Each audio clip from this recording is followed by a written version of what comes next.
This is the Draft Pod, and today we've got a pretty fun show figured out. We're going to start by talking about some Rookie of the Year odds, RJ Harvey, Jahdae Barron, Travis Hunter, the rest of the guys too. We're also going to look at an early mock draft from Mel Kiper, which should be a lot of fun. We're also going to look at last year's early mock drafts for the 2025 draft to see how some of those age like 9-10 months in advance. Should be a fun show, and we're going to start in about 30 seconds.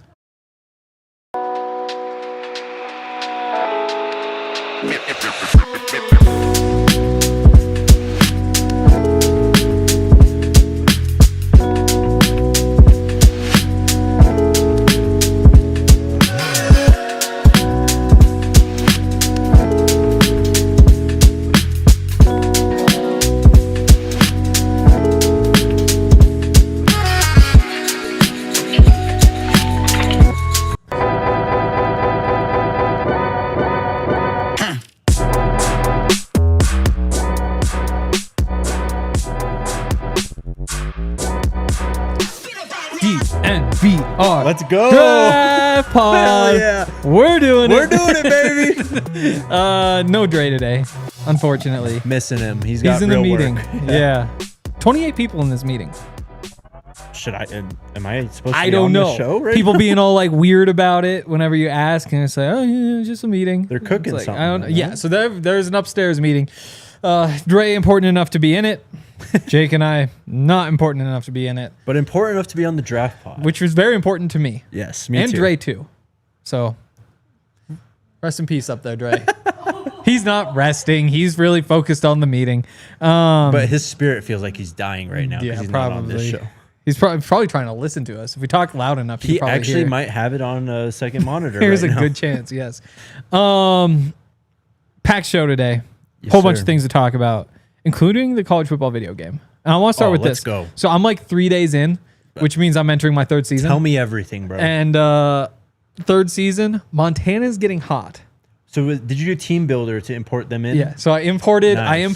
the Montana schools, the Dakota schools, put them into the Mountain West as part of their expansion. Excellent. Along with Idaho and a couple other little ones. But yeah. Montana's dominating the new Mountain West. Because, I mean, it So absolutely sick. sucks. It was like real life Montana versus Wyoming. I got Montana in that one. Yeah. And so to show up back-to-back Mountain West titles and actually started the year scheduled just like power schools, but the worst power schools. Like South Carolina was in a bad spot. Oh. Iowa State too. And so I have 3 non-conference wins this year. I only had 1 total in the first 2 seasons. Oh, wow. 2 games into conference schedule. I'm ranked 20th in the country at 5-0. Things are cooking. And I think eventually the plan might be like, try to get into the Big Ten. All right. I don't know. See. That's the progression I go on to. Yeah, Last year, yep. UAB was my team. Oh, okay. So I think Okay. we were in the Sun Belt, and it's difficult. I played Yeah. like 4 or 5 years there, and I was like, we're going Yep. to the SEC. Like I can't do this anymore. That's what I decided is I have to earn it. Yes, And that's where exactly. like, if it's like 8 years is a reasonable time before there's like another reshuffle. So I feel like 8 years is going to be the number. Unless if I go 5 for 5 winning the Mountain West, Big Ten's going to come calling. Or maybe is it the Pac-12? I'm not really sure where exactly the step is.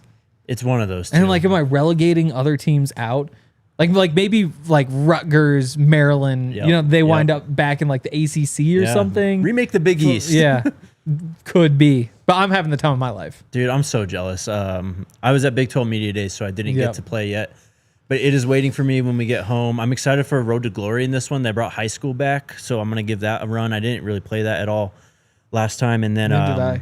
just the little tweaks they made. Like, I love that they changed that you can set the safety depth now. Yeah. Like those little additions, they have the stunts in the game. So now Yep. whatever defensive play you pick, you can pick a stunt for the defensive it's line. pretty sick. Awesome. So super jealous. Especially with all that stuff, because like, again, as Montana starting in the low spot, you wind up like finding a couple studs in the portal, and you're just like, okay, I have one lockdown corner. Yeah. How do I build this defense to just use this one lockdown Yes. corner and make everything else easy? We go in blitz heavy. Yep. Like it's a really fun game. That's why these games are Yeah. so fun. On realignment, though, we spoke to Rick George yesterday at Media Days, and he did say he expects another like wave of realignment in 3 to 5 years. So maybe that's your barrier. That might be.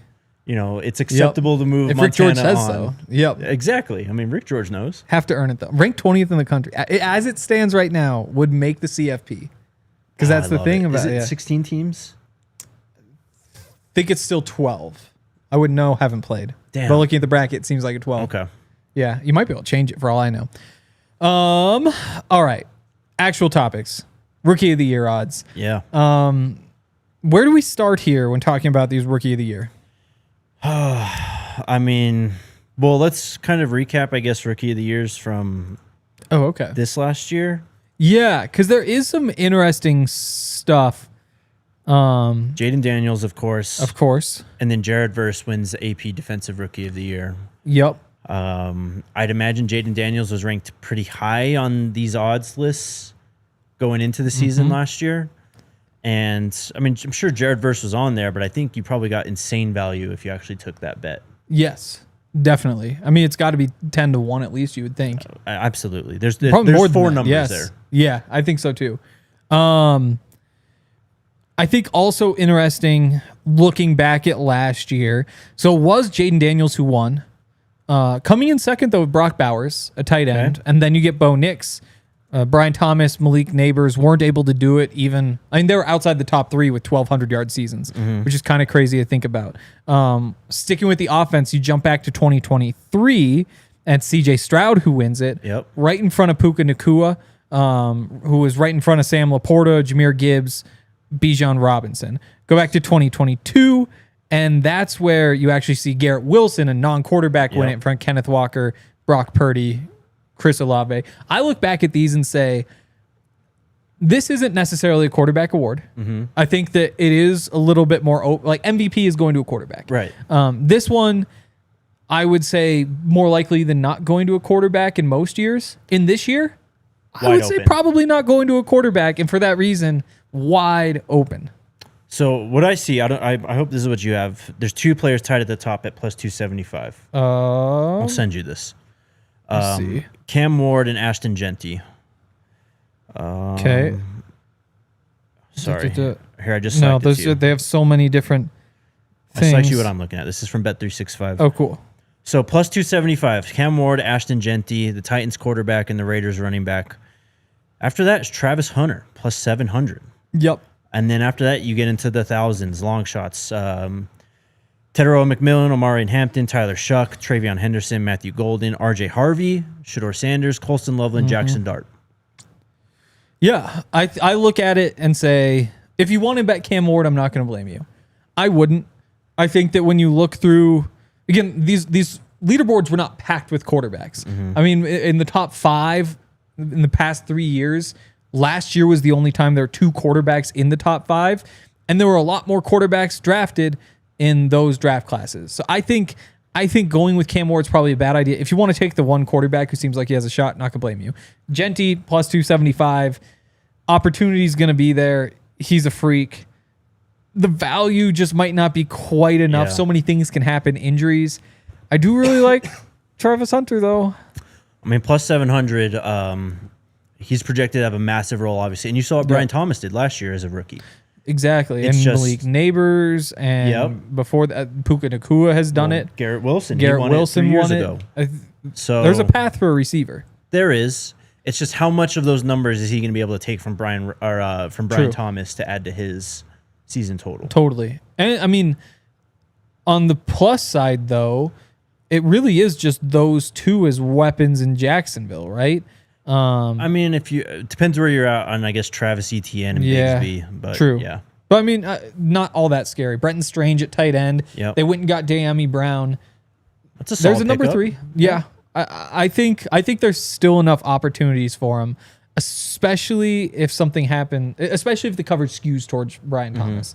If you wind up seeing double teams on him this year, that's where Travis Hunter could wind up with big numbers. And I think Travis has a little more in terms of just he has some of that gadget versatility as well. I mean, I wouldn't be surprised if you see him on reverses and arounds, a lot of screens, but also he's got some slot versatility too.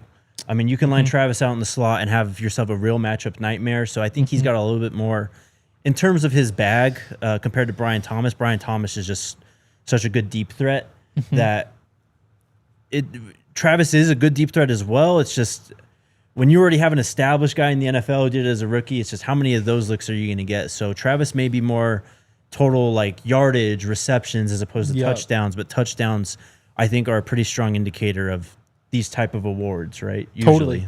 Totally. Looking through some of these others. I mean, we got RJ Harvey at plus 2,200. Yeah, I snagged it at, I can't remember if it was plus 5,000 or plus 6,000 on draft day. So I'm feeling pretty good about that. Behind Quinshon Judkins at plus 1,600, behind Omarion Hampton at plus 1,100, Travion Henderson at plus 2,000, slightly in front. I don't love Hampton at plus 1,100. I see the path for him to put a really good number up this year. I also think, though, Najee Harris can eat a bunch of carries. Yeah. That rushing offense last year wasn't all that good. Like, there's a lot of like hype behind it, and maybe they get better. Joe Alton year 2. Yeah. But I'm not sure that that's a team that's built to put up a lot of points on offense. I think they might be happy with a bunch of like 3.8 yards per carry winds up being like, we can do it enough and do it enough. I'm not going to blame anybody for taking it. 11-1 odds. Guy is a first round pick. They're going to run the ball. But Travion Henderson at plus 2,000. Yes, dude. That Patriots offense, I think, especially with Ramondre Stevenson there, I think that's a perfect fit. Because Ramondre is getting all those, like, he's going to have a lot of 3-yard runs. It's a defined role. Travion's not having a bunch of 3-yard runs. He's going to be out there in the shotgun. He's catching passes. They're going to get him the ball in different ways. Again, is he actually going to pop in the NFL? I don't know, but I like his odds at double Hampton's, more than Hampton's for sure. You nailed it right there. Look, Hampton's going to have a ton of carries, and he's probably going to have a ton of yards. I don't know if that's going to create a good yards per carry where you can point at that and go, oh, look at this stat for this type of thing. Touchdowns could be very possible too, though. It's just that this is Justin Herbert's team. He's going to get a lot of the shine, a lot of the blame, and I think Hampton's just more of a role player going into his rookie year as opposed to star potential. Totally. Travion Henderson, that we talked so much about him this draft season. We all loved him a lot. Thought he'd just be electrical jitterbug. Exactly. We thought he'd be a great fit in Sean Payton's offense. We'll see what happens in New England, but what you said, Ramondre Stevenson has a defined role. Travion Henderson is going to have a defined role because of that, and you can totally see the path for him. And then again, RJ Harvey. Like I said, I made the bet. And I think even at this number, it's tempting because, again, like the same case for Travion you can make for Harvey. Like probably used in a similar way, might wind up with a little bit of an expanded role in like single back situations compared to Travion. But again, like he's got the home run hitting ability. And if you wind up in a world in which he has 3 50-yard runs this year, that's 150 yards right there. Can you grind out another 700 and push for 1,000? You can get in a conversation with you. Receiving numbers too, dude. That's the thing. That's Sean the kicker. Payton. So, I mean, we obviously love what the potential of RJ Harvey here in Denver. I mean, Shador's got the same odds as RJ Harvey. You got to mention Shador in this conversation because he is the best quarterback on that team right now. I mean, if things go out and it's actually football that is being prioritized, he should be the starting quarterback, and he's gonna, I think, do pretty well as a rookie in rookie quarterback contest, especially at plus 2,200. Yes, totally. That's where you want to talk about this award with quarterbacks. Exactly. If a quarterback has a 50-50 chance of winning, what, 70% chance it's Cam? Maybe a little bit less, mostly just because the opportunity he's guaranteed to have. Right. With the other guys, Tyler Shuck, does he start? When does he start? Shedeur Sanders, does he start? When does he start? But 10 times the odds for Shedeur versus Cam. If you're betting, make the bet. Go for Shedeur. And I think Cleveland's a better team than Tennessee. Right now too. So it's just going to be a little bit easier than for Shedeur than Cam Ward, who's going to have to do a lot by himself. But it's why he's at the top of the list, because if he does it all by himself, he's probably a shoo-in to just win this award. Let's see. Let's take a quick break, and then we'll come back, wrap this up with the receivers before we hit the defensive side of the ball. We love our friends over at... We love all of our friends. Do you know where we're going with this? I don't, bro. Shout We love our out- diehards. Yeah. If you guys haven't signed up yet, make sure you go sign up. All sorts of good stuff. I was telling Dre, I was writing about the safeties last night, and PJ Locke in particular because of the injury. Now, Right. you have Talno Funga, dope safety. Love to have him. He's also been hurt a bunch. Yeah. And because of that, having a backup safety so big, a guy like PJ Locke. And one of the things I wrote was PJ Locke is worth his weight in gold for the Broncos because there's a real chance he plays. I looked it up. PJ's 202 pounds. If you took that weight in gold, $5.9 million, which might be exactly what he is worth to the Broncos, which is kind of fun. And those are kinds of insights you can get if you become a diehard. Go over to thednvr.com. All sorts of cool stuff, events, all of that. We put good stuff up there. You guys have a whole bunch of stuff up from Media Day, Big 12 Media Day. Don't miss out. Go sign up, become a diehard. Yep, join the Discord, get yourself a free shirt, discounts at the bar, discounts at tailgates. I mean, the benefits are endless, and you want to get on this right before football season. Obviously, that'll cover you through football season and the NFL draft, but you'll get a lot of that off-season content that we've been putting out this year. You'll get it for next year. Yep. All right. We should dig into these receivers. Ted McMillan plus 1,000. Matthew Golden plus 2,200. Again, big play type of guy. Could a couple big plays, especially at the right moments, catapult him so that he adds a couple more volume games in there. I think there's a path. Meke Buka, interesting at plus 2,800. Yeah. Colston Loveland plus 2,500, kind of a steal. I don't even see where Tyler Warren plus 2,800, worse odds than Colston Loveland. Yeah, I mean, it's just Colston Loveland. It's what we talked about pre-draft, right? He profiles more as a receiver, a big slot. Yep. He's going to have a chance for more production, at least right now, it seems, rather than Tyler Warren.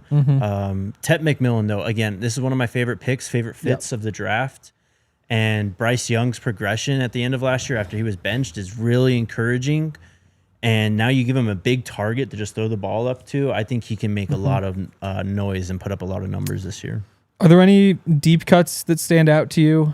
I mean, looking through the bottom, Armand Membao plus 30,000. I know it's rare. It's rare. But like Ryan Clady had the number 2 finish in Rookie of the Year back in the day. There have been a couple other number 2s. I don't know if there's ever been a winner, but I mean, damn, they'd have to have an incredible rookie season at tackle to make that impact. And they probably just need low number. The thing is, like, somebody on this list is going to pick up 1,200 yards from scrimmage, and that's tough to ignore. Yeah. Like, you need a down year kind of across the board from all these guys to have that door even open. Yeah, I expect a down year from rookie quarterbacks, though. That's not crazy. I mean, 2 in the first round, 1 pretty late. Like, that's if there was ever a time, this would be maybe one of the situations. Yeah. Trey Harris plus 7,500. Harold Fannin plus 8,000. Should you hit the defense? Yeah, let's go to defense. I mean, honestly, none of those long shots on offense really. I don't think they weren't me. great. Yeah. So Abdul Carter plus 250 at the top. Jalen Walker plus 750. Michael Williams, Travis Hunter at plus 900. Then you get to Mason Graham and Mike Green at plus 1,200. If you're making the bet, first question is, do you just take Abdul Hunter because he's the first defender off the board? Carter. Yeah, sorry. Abdul Carter, yes. And I see the temptation. He wasn't my favorite, like, premier edge rusher prospect that we've seen in the past, decade. But there is a chance he goes out there and just goes and gets himself 8-9 sacks, and that's enough. Yeah, exactly. I mean, he was the first defensive player drafted for a reason. I mean, I guess depending what you categorize Travis Hunter as, I guess. But that's true. I mean, we don't really count him on either side. No. But I think that's, to go to Travis here, I think that's a kind of a boon that he has, is that I don't know if he'll get like a discount maybe, but it's like if he just has like 2 or 3 ridiculous interceptions like he had in those 2 years at Colorado, potentially like game changing or pick 6 even. Has like 17 games too. Exactly. Like that might be enough, especially when you put in, to context everything that he'll do on the field, that it's kind of like the Heisman this last year. It's just like, well, Ashton Genty was great, but he's just the best player and he's just going to rack up these awards. So. Yeah. We should look back past couple of years. So Jared Verse wins it last year. Quinion Mitchell, number 2 corner from the Eagles. Braden Fisk, the interior lineman for the Rams, and Cooper DeJean, Chop Robinson. So decently well-rounded group. The year before, you have Will Anderson winning it, then a couple of defensive tackles, Jalen Carter, Kobe Turner right behind him, Devin Witherspoon, Brian Branch behind them. So some corners. Shaq Griffin won it 1 year for the Colts, I think. He right? did. So there's a linebacker in there. Sauce won the year before with Aiden Hutchinson, Reek Woolen, Kayvon Thibodeau. So I think linebacker's a tough spot to win it. It's definitely possible, like you said. But he led the NFL in tackles or something that year as a rookie. That's the type of year you needed a linebacker. Totally. So corners and edge rushers seem to be the move. Maybe skewed slightly toward the edge rushers. But I kind of like Travis Hunter here too. And I think they actually have a special. You can bet on Travis to win both or either. I think either's like plus 450. I think both is a big number. Yeah, I'm sure. I'm kind of tempted. I mean, if there's any athlete that can do it, we've talked a lot about Travis on plus this 6,000 to win both, plus 375 to get either. I mean, look, if you're looking at the long shots and you're like, what kind of juice could I get here? It might just be worth a sprinkle on that number for Travis to win both because he's just so rare. And Jacksonville has shown a commitment to this too. They want to have him remain true to himself and play both ways like he did at Colorado. They've shown a good dedication to that. To this point, obviously, I mean, he has done both in OTAs and mini camp, but training camp and the season is a different beast. Totally. And I'm not seeing many guys down the board I'd want to make the bet on. I mean, I think all these edge rushers are probably good bets. But Abdul Carter is the one who stands out above the rest, and this might be a case where you go favorite. Mason Graham at plus 1,200. Yeah. Again, he's got Myles Garrett to kind of help him with that, too. If Braden Fisk put up 8.5 sacks last year and lost to Jared Verse, his teammate who had 4.5 sacks, and not only lost, but it was like first place and fourth place, it seems tough to imagine Mason Graham actually gets the award. Exactly. There are a few players down the board here that I do kind of like. Two of them on the same team, and they have the same odds. Azaraku and James Pierce on the Falcons.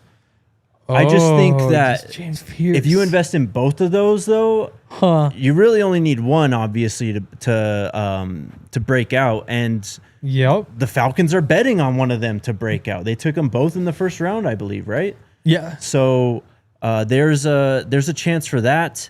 Walter Nolan with the Cardinals. Yeah. Another because he's someone that you watched him in college, and it's like he's got some real pass rush from the 3 tech. Like if he can rack up sacks in that position, he could win that award. That is interesting.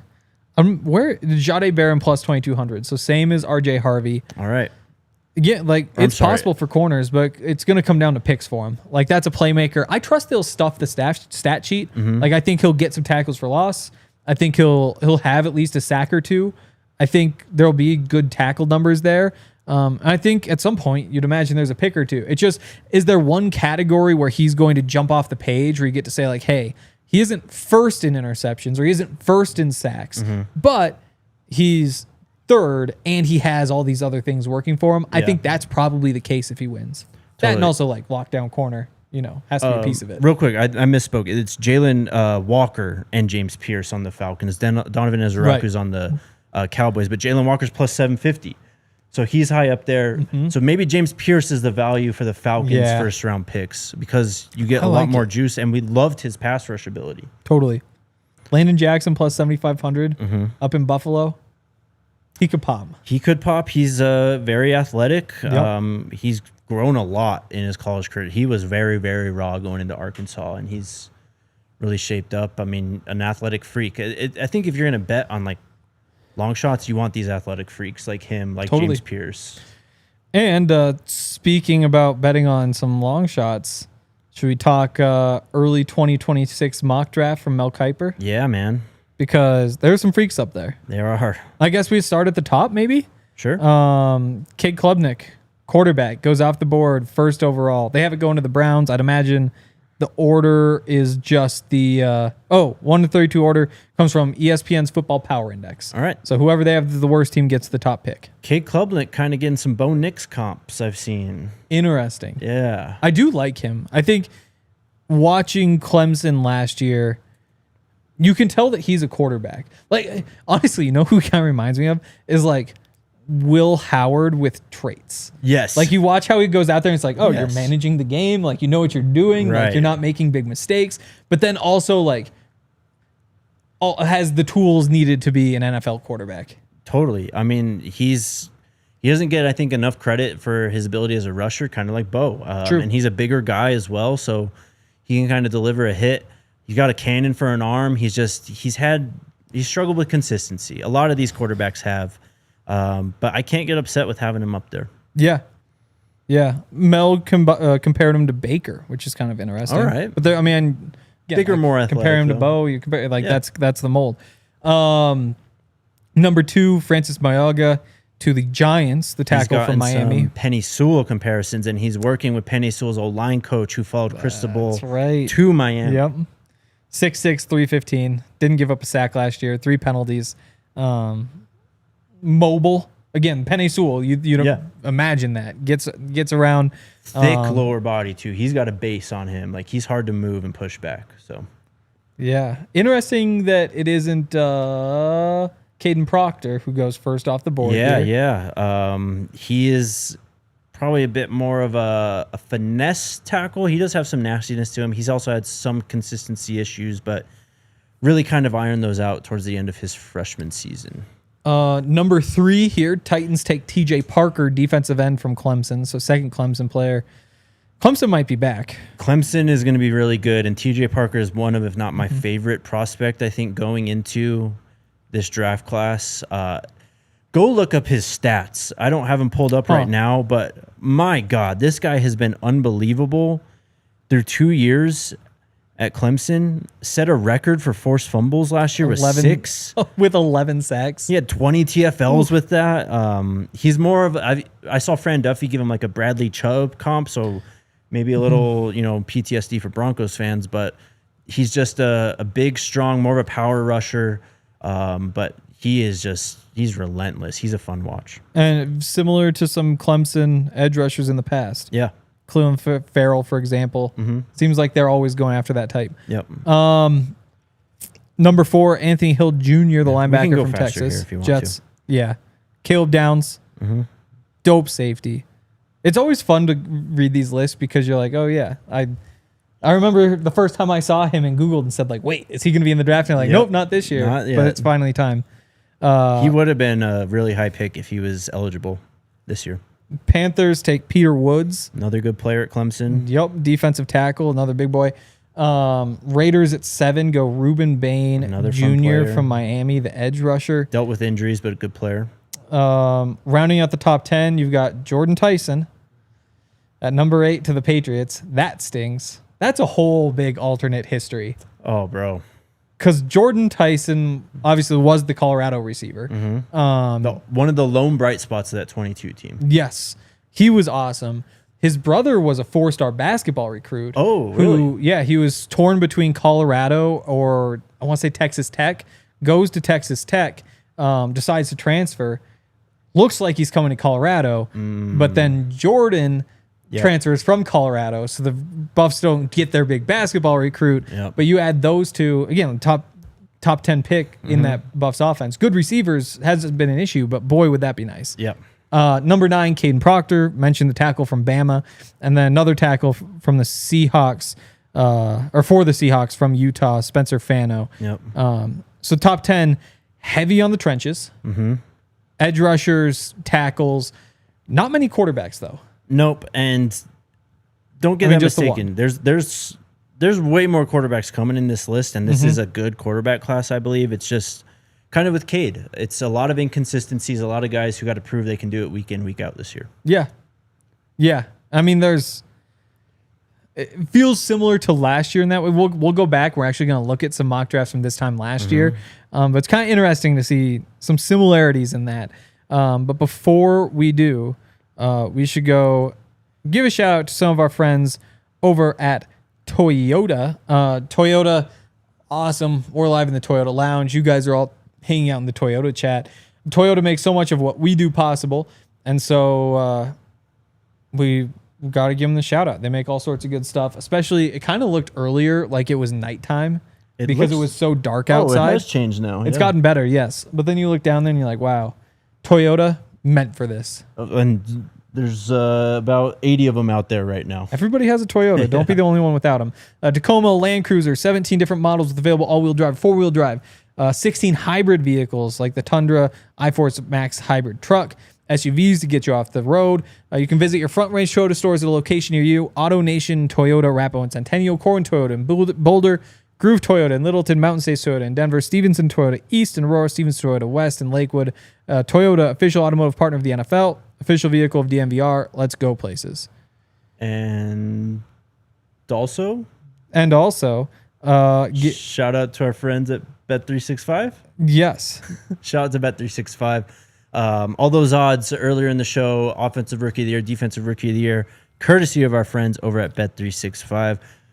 One of the reasons why Bet365 is my favorite book to bet on is they have these early money line payouts, and right now the MLB is in full swing. And with Bet365, you're a winner if your team goes 5 runs ahead with an instant payout on straight bets and parlay selections marked as winners. Even if your team chokes that 5-run lead and they end up losing, you still cash out over at Bet365. New customers now get $150 in bonus bets when you win $5, win or lose. Sign up, use the code DNVR365, deposit $10, and place a bet of $5 to get $150 in bonus bets if it wins or loses. Bonus bets can be used on the spread, totals, player props, futures, and more. Whatever the moment, it's never ordinary at Bet365. You must be 21 or older and physically located in Colorado. Please gamble responsibly. If you or someone you know has a gambling problem and wants help, call or text 1-800-GAMBLER. Terms and conditions apply. All right. Moving on to pick number 11, you got the Colts with the quarterback Garrett Nussmeier.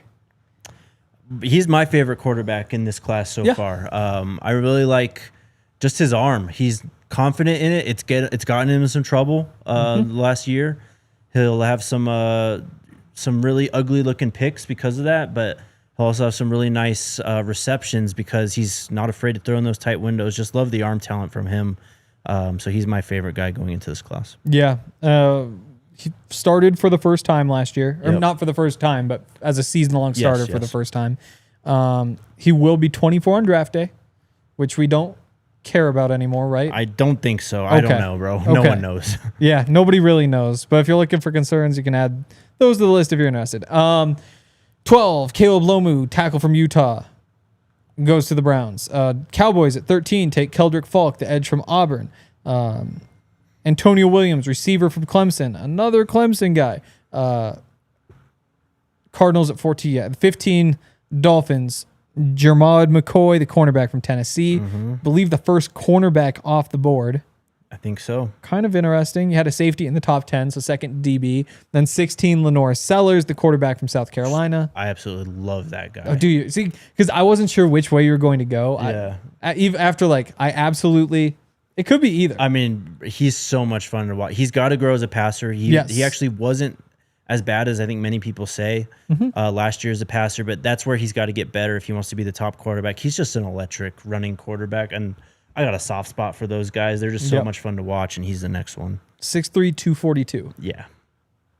Wait, Sellers? That's what they listed at, 242. There's no way he's that big. There's no way. I don't know. I trust Mel.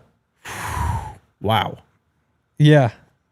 Next guy's another dog too. Yes. Sorry, I was looking at a picture of Lenore Sellers wearing sunglasses on the sideline.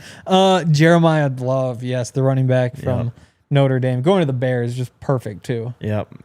He's clearly the best running back prospect entering this draft, and we all love him. Yep. Probably would have been second in this year's class, right? I think he's a step above Hampton. I think he's below Genty. I mean, if the Ohio State guys didn't go in round one, Jeremiah Love probably makes that cut behind Genty, yeah. Tim Kean III, defensive tackle from Bama, goes to the Vikings at 18. LT Overton, the edge from Bama, goes to the Packers at 19. And then we get to the Broncos at 20. Yeah.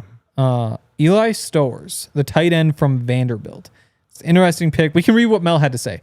Sean Payton has been vocal about wanting to diversify the Broncos' passing game, most notably by adding hybrid players he calls jokers. He signed one in veteran tight end Evan Ingram, drafted another in running back RJ Harvey, but is looking for more. Stowers is my tight end 1. He's expected to break out even more after catching 49 passes for 638 yards, 5 touchdowns last season. He's more of a slot tight end at 6'4", 225, resembling Ingram. Stowers would serve as a younger version of Ingram with greater upside, though. So he is already a Walter Camp preseason All-American first-team player going into this year. He could have entered the draft last year. He announced early July that he will be Vanderbilt returning. Guys. I know. Yeah. I mean, it's a Get that engineering degree. school. Yeah, something like that. Whatever smart kids do. So he went back. He's going to get his degree. He's going to graduate, and he's going to run it back with Pavia, who Vanderbilt's got a little bit of hype. Yeah. But yeah, he's the top-rated tight end in the new CFB game, so he's got a lot of love coming into the season. Hadn't played as Vanderbilt yet. Maybe I do that for my first game. Yeah, maybe. Why not? Interesting. Interesting fit. I mean, they skipped on it obviously early this year, so it really comes down to Evan Ingram, how impactful he is this year.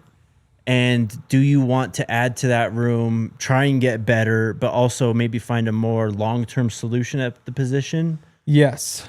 I think the tricky part is that they're both one-dimensional players. They have a defined role, yes. And because of that, having two of them in that same defined role, it's usually not a spot where you have multiple guys. Right. It's a roster building issue because you think about the Broncos tight end room right now. Okay, you've got Evan Ingram. What do you do when you go 12 personnel on 3rd and 1? Mm-hmm. Well, Evan Ingram's probably off the field. Yep. If you want to get weird, like play him at receiver, call it 13 personnel. Yeah. But especially if you're in the red zone. Yeah, he's just not lining up on the line of scrimmage and blocking. So what do? Well, you can't just keep 3 tight ends if you're not putting Ingram on the field and you want Caleb Lohner on the roster. Because that would leave you 1 tight end who you could functionally block. And if Stowers takes that Lohner spot next year, then you're in that same place. So you kind of would have to carry 4. Yeah. And how often are you using that second joker tight end, which is such a unique thing? There's a lot of fun things you could do, but again, it's not necessarily a position where you typically plan for the future. It's more of like a, hey, we need it, we go get it, and we're set. Yeah, it'd be an interesting discussion if this is how it ended up working out because, as you said, you'd kind of just take this tight end room and almost duplicate the skill set wise what you would have potentially with Stowers in the fold. So, I mean, this is such a Sean Payton pick. It does make sense in that regard. But yeah, it'd probably leave you wanting a little bit more from that position just when you look at it on a whiteboard. And who knows? Maybe at this point next year, we're saying like, oh, he's not 225. He's like 240. Yeah, of course, yes. And if he's sitting there at 240.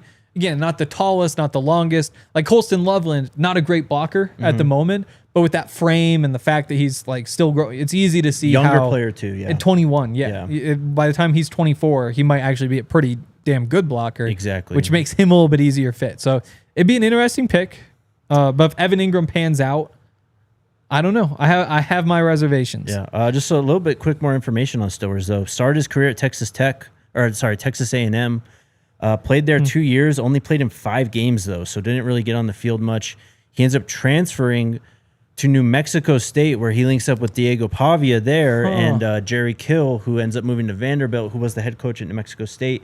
I think he's like assistant head coach now. He's had health problems that have been publicized and stuff. So he goes to Vanderbilt, follows those guys, has a really good year. His recruiting profile, pulling it up right now, was a very, very highly ranked prospect. Top 200 player, 4-star player out of Texas, had a lot of offers. Was actually a quarterback recruit. So a 4-star quarterback recruit who just still listed at 6'4", 215 as a recruit. So interesting. Yep. Flying through the rest?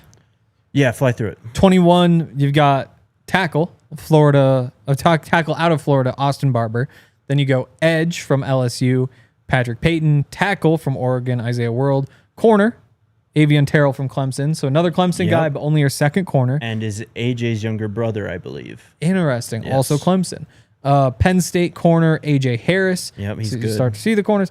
Linebacker CJ Allen from Georgia, first linebacker off the board. Quarterback Drew Aller from Penn State. Call your shot. If you're calling the Lenore Sellers shot, go right ahead with Drew Aller. Yep. D'Angelo Pons he's the next guy. Kind of an undersized cornerback. He was at JMU, follows Signetti to Indiana, had a fantastic season last year. And then edge, Tyreek Sapp from Florida. Safety from Oregon, Dylan Theinman. Denzel Boston, receiver from Washington. Jake Slaughter rounds it out, the center from Florida. So again, very tackle heavy. A lot of tackles out there, and I think that could be where the Broncos go. Absolutely. Not as much interior line. There's center there at the end. I don't remember any guards in there. A lot of edge rushers, defensive tackles, corners falling a little bit later. Safety at the top, but then otherwise, middle of the defense, not all that much back there. And only one receiver then, too. Tyson, right? Did we have another one? Or there was a Clemson guy in there. There was. So only 2 receivers. Yep. Because you're in the down year before Ohio State and Bama guys, Smith, Ryan Williams, Yep, those guys. And down years as of right now. Yeah. Still way too early. Totally. Speaking of it being way too early, should we look back at last year's way too early mock? Let's see what we can learn from this. Yes. I think that they're very interesting. First of all, Mel Kiper didn't do a very early one last year, so we don't have like the 1-to-1, but ESPN did have 3 other guys do them. And so we're just going to jump in. I'm going to go Jordan Reed. Just cliff notes it, yeah. Yep. So big takeaway, all of them very similar to the actual draft, with some big changes, including like number 1, Carson Beck. Well, that didn't work out. But that's the thing about these quarterbacks. But I'm not ready to turn the page on Carson Beck either. We talked about their tackle. Yep. They have a good offensive line. They have some skill players as well. They're going to have to find an answer at running back. Defensively, they're going to be strong again. I mean, if he is well protected and he's just able to distribute the ball like he was 2 years ago, he can absolutely get back into this conversation. Yep. I agree. Yeah. The premier quarterbacks are the guys who carry the team, who like go and do it by themselves, whereas a lot of the other guys wind up, if you have the skill position players, then sure, get the ball to them. Yeah. You typically don't see that's not what Josh Allen is. That's not what Lamar Jackson is. That's not what Patrick Mahomes. They find a way to like carry the team. Yeah, one of the complaints about Bo Nix, he profiles as one of the guys where you surround him with talent, he's going to be good. Point guard type. Yeah, and I think that his athleticism played up last year. The deep ball played up a little bit last year. So you wonder if maybe he's not so much in that box as we thought. But again, that's kind of the difference between that, like, okay, 10, 12, 13 range versus like number 1 pick. Totally. Also last year, so number 2, you got Michael Williams from Georgia, first rounder. Will Campbell, number 3, first rounder. James Pierce, number 4. Didn't go number 4, first rounder though. Number 5, Shador Sanders. Didn't go first round. Yep. That's a whole different thing. Yeah. Yep. Kelvin Banks, the tackle, first rounder. Will Johnson. He actually nailed this fit too. He's got the Cardinals to pick in. Yeah. Obviously different situation. Situation, and they have like the injury and all that stuff in there. Second round instead of first round, but still, like, you got Will Johnson. I mean, on tape, he was a first round player. Exactly. Mason Graham, number 8. What pick was he? He was like number 3 in the actual draft. 4. Did he slip? He traded. Cleveland took him at 5. They 5, traded with Jacksonville. Yeah, so didn't get that one right on the number. But Abdul Carter, number 9. Turns out he's a little higher. Luther Burden at 10. Slipped to the second round, I believe. Travis Hunter at 11. Little low. It's 9 picks. Quinn Ewers at 12. Yikes. That's a miss. Yikes. Again, takeaway might have been quarterback class is just so bad that, you know. Yep. Benjamin Morrison at 13. He wound up being a second rounder. Yes, he did. But pretty good looking corner from Notre Dame. Malachi Starks, a safety at 14. He made the first round? He did. Back was end? he first safety off the board? Or was he Baltimore second? drafted him, right? Yes. Maybe not. Unless Emin Wari went in front of I can't remember him? how that played out. That was a big bet, but I can't remember if I hit it or not. Yeah. Patrick Payton, the edge from Florida State. Oof. That one did not happen. Nope. T-Mac, 16. Right in the correct range. Denzel Burke, the corner from Ohio State. Where did he end up? I think he still ended up day 2. He was round 5. Oh, wow. Cardinal. Well, I think he's an undersized player too, but Cardinals, wow. Yes, 186 pounds, 5'11". Yeah, so I mean, there's a miss, and outside the quarterbacks, kind of the first real big miss. Yeah. Emory Jones, where did he end up? 3rd round, pick 91 to Baltimore. So miss. Yep. Deion Walker, the Later. tackle from Kentucky who we loved. 20, Nick Scourton. Potential That was second round? Close. Yeah. I think he's second round for sure, but he was in the conversation for first round. Emeka Egbuka at 21. Turns out Nailed he it. was like 18 or whatever. Yep. Colson Loveland, 22. Right around the right range. JT Tuimalu. He was fringe second round. He was. Too. Harold Perkins. He's back in school. Back in school. He had a disappointing year last year. But he is sick He's when got he's some going. traits. Yes. Danny Dennis Sutton, the edge from Penn State. I mean, 25. He took a shot on a Penn State edge. Can't blame him. Can't blame him at all. Evan Stewart, 26, got hurt, the receiver Bummer, from Oregon. yeah. Isaiah Bond, the receiver Yikes. from Texas. Yes, he fell. Big yikes. Came back to school. That's right, because Matthew Golden was the better receiver. Yeah. Tyler Booker, the guard, went in the first round. Ashton Galat, second round. Landon Jackson, close. Kenneth Grant, Yes. Walter Nolan. So you look through that. Mm-hmm. What is that? 10 guys probably who were misses. Yeah, I mean, that's pretty good, honestly. And it's a good idea, a good representation just of the talent that going into last football season, I mean, you kind of know who the guys are. I mean, we talked about right now, that top 10 that we just did in that Mel Kiper 2026 draft. I would be shocked if a lot of those changed, honestly. Totally. You'd imagine, well, let's hit a break. Let's hit before the we break. wrap it up. We've got a lot of friends out there, like we keep saying. Yes, sir. Fanstake being one of them. Yep. Fanstake is awesome. The way it works is you pick out a player that you want to go to some school or stay at a school Or stay and at the say, school, yes. I will give you $20 if you do this. And I do it and you do it and all of our friends do it. Next thing you know, it's a pretty big amount of money and it can actually change people's decisions again to go where you want to go. It's part of the new landscape of college football.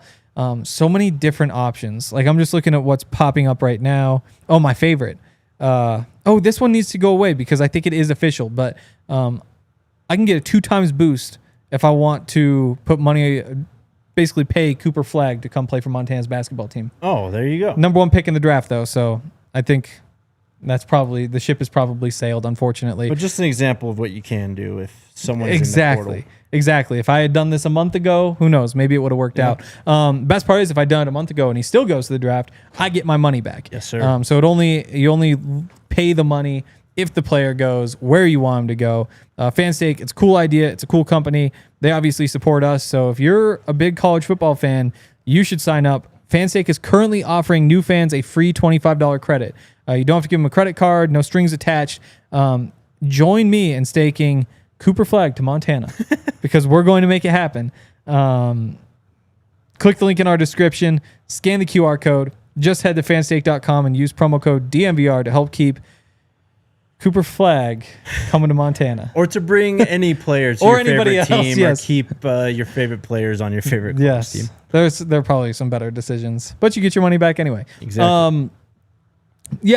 So realistically, you go through the top 10. Cade Klubnik, Francis Muaga, TJ Parker, Anthony Hill, Caleb Downs, Peter Woods, Ruben Bain, Jordan Tyson, Caden Proctor, Spencer Fano. Over under 6.5 of those guys being top 10 picks next year. Over. Okay. Give me... I just got rid of the thing. I'll take TJ Parker and Muiaga for sure. I'll take Downs for sure. I'll take Woods. Downs for sure is interesting. He's awesome, but he's a safety. We did I don't think you were on the show. Dre and I on the draft pod did I wasn't. Top 10 2026 draft prospects. He had him number 2, I had him number 3. Like he's gonna be, it's kind of like Travis Hunter, where it's like he's clearly, and he actually has some two-way ability. You're good. He's got a punt return ability as well.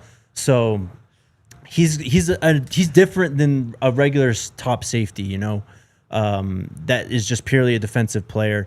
But he's one of the best players in this class, and he's going to be drafted, I think, reflective of that when it's all said and done. People are just going to say the same thing they said with Travis. He's one of, if not the best player in this class. We got to take him in this position. Yeah. Caden Proctor, I think, is a lock. I agree.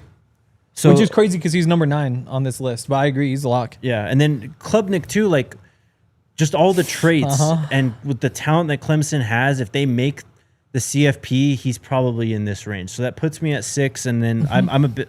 It's like Ruben Bain. I'm a big fan of. He's just got injuries that he's got to bounce back from.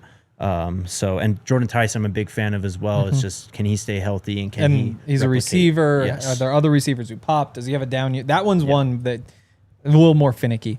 But I think this is pretty safe. Anthony Hill, he's a fun player at linebacker. Like, I think this is pretty safe. When's the last time we had a top 5 pick at linebacker? Anthony Hill, number 4 here. Going back to Devin White. Yeah. Tampa, but I think took him 5th overall. Damn. I mean, I think of Kuechly, but he was like 11. Yep. Devin Bush was outside. Yeah. Jalen Walker was taken in the top 10, I believe, by the Falcons, and he's kind of an interesting question of where is he going to play. So. If he was just a linebacker, yes, probably not up there though. Yeah, that is true, exactly. So, yeah, you got to be a really good linebacker prospect to go top 10. It's kind of like running back. Yeah, let's see. Top 5 picks at linebacker. Let's make sure. Let's hope I set this search up. Oh, I did set the search up right, but I'm not logged in. We'll give it a second. I'll try and help you out here. How many quarterbacks in the top 10? AJ Hawk, that's a good pull, Jose. He was pretty high up. Oh, yeah. How many quarterbacks in the top 10? I'll just go 3 for right now. I think that's a pretty safe number. I think there's about 5 or 6 guys. I mean, Arch did not make this, obviously. He's clearly a big breakout candidate, top of the Heisman list. So him, Klubnik, Nussmeier, Sellers. I wouldn't quite put Carson Beck in that company. Who else am I forgetting, though? I mean, it sounds like the bulk of the big names. I think 3 of those guys can separate and make the top 10. Okay. I like it. So I was able to get my search. So, again, they've got Anthony Hill going 4th overall. Top 5 inside linebackers. You had Devin White in 2019. Yep. Before that, the most recent was Ahmad Brooks.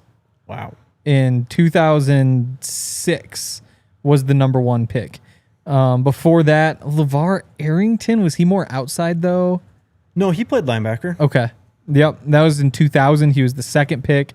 And then you go back and Peter Bowler, Trevor, there's more back there. Junior Seau, 5th overall in 1990.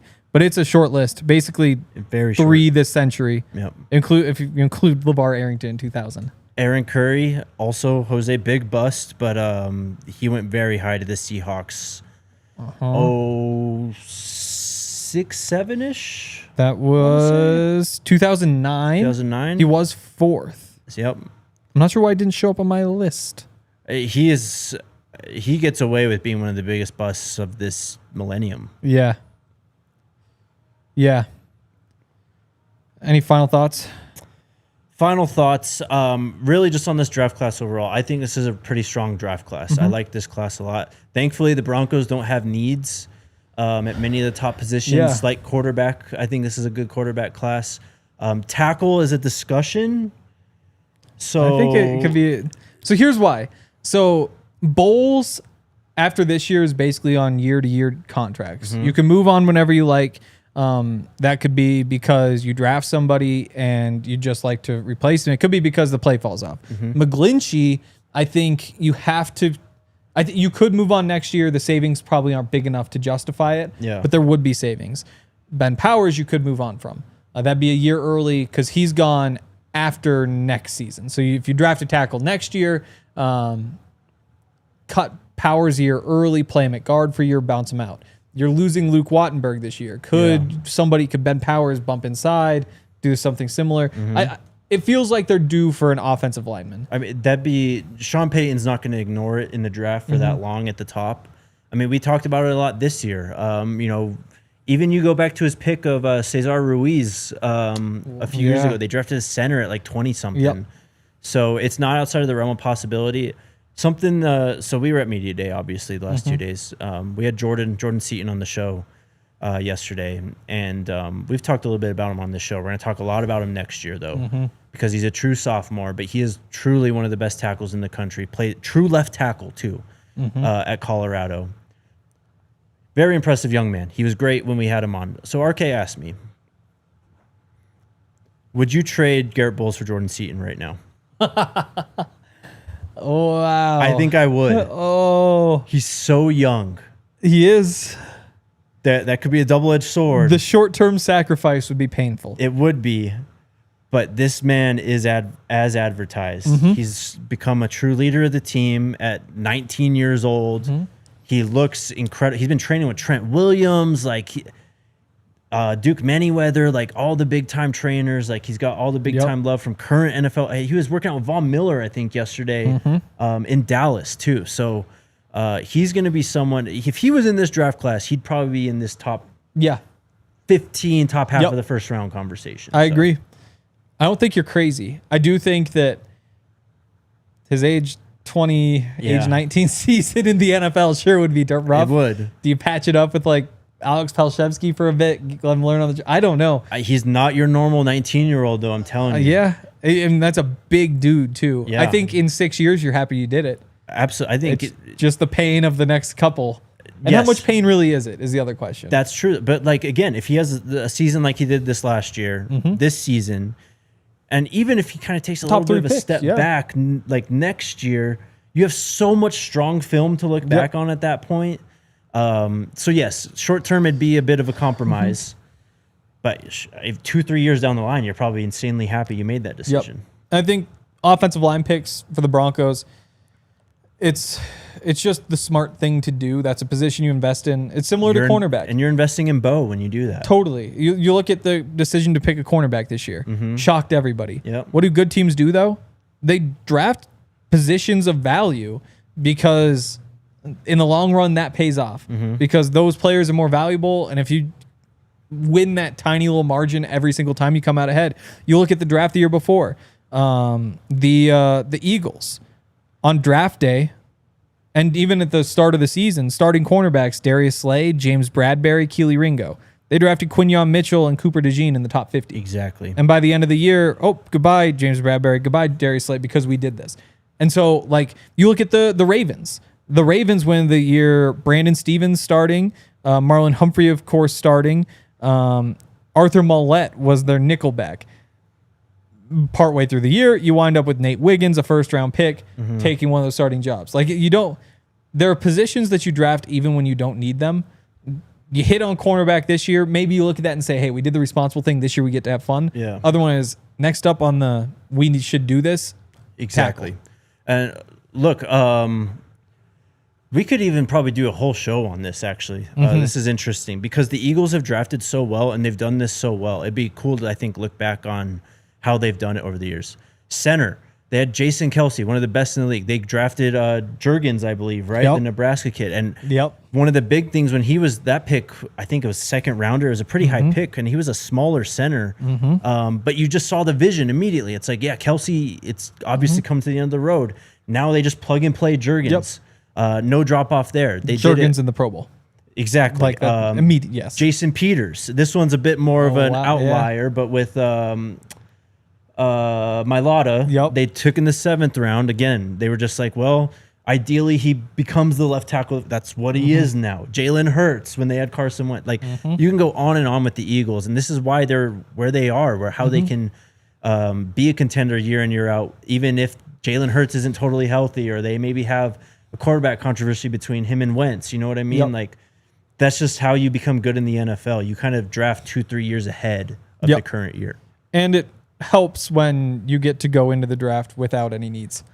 When your starting lineup is set in stone. But it's because you draft so well that it's like a self-fulfilling prophecy almost. You know, if there was a draft tomorrow with all these guys, you know the Eagles are going after a tackle or they're going after a corner. A pass rusher. The Titans, though, like they could use a lineman. They could use a running back. They could use a tight end. Maybe not tight end. Got to give Okonkwo some credit. But like half the defense you could justify. And so you just wind up saying, like, how do we fix this? How do we fix this? How do we fix this? And when there are no holes that you need to patch, you just get better and you get stronger and it pays off. That's why I think the Broncos draft was so encouraging. I mean, obviously you take Barron at the top, but it wasn't like, we got to get this tight end. We got to get this running back. I mean, they did they were patient with RJ Harvey. I mean, we talk about that trade back all the time and stuff. So it's encouraging. It's a clear philosophy shift over the past I don't know, 5-6 years where it's like they're really drafting to plug holes. Now we can just draft to set this roster up for the future. Totally.